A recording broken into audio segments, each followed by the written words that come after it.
এটা শান্তির প্রতীক। ধানের শীষও কিন্তু শান্তির প্রতীক, কারণ ধান থেকে চাল, চাল থেকে ভাত, ভাত না খেলে তুমি আমরা বাঙালিরা অস্থির হয়ে পড়ি যে আরে আজকে তো ভাত খাইলাম না, কি অবস্থা, চল কিছু খেয়ে নেই। যাই খাই ওইটা না খেলে হয় না। সেটাই হলো বিএনপি। আজকে সেই ধানের শীষ শহীদ প্রেসিডেন্ট জিয়াউর রহমান আমাদের জন্য একটা শান্তির একটা সংগঠন, শান্তির একটা দল রেখে গেছে। এবং এই ধানের শীষে সমর্থক কিন্তু আমাদের মারা। এটা কিন্তু এটা একদম সম্পূর্ণ পরীক্ষিত।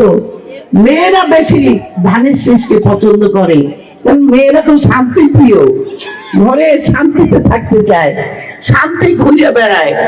তাই এই ধানের শীষের ভিতরেই সেই শান্তি, সেইটা আপনারা খুঁজে পেয়েছেন। আমি মনে করি আগামী দিনে ধানের শীষকে জিতানোর জন্য আপনাদের সমর্থন থাকবে।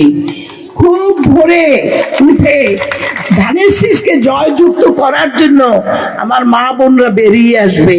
তাদের জন্য ট্রান্সপোর্ট থাকবে, তাদের জন্য যুবদল, ছাত্রদল, স্বেচ্ছাসেবক, মূল দল প্রত্যেকেই অপেক্ষা করতে থাকবে যে কখন আমার মারা রেডি হয়, বোনরা, খালা সেন্টারে নিয়ে যাব। ভোট দেওয়া হবে।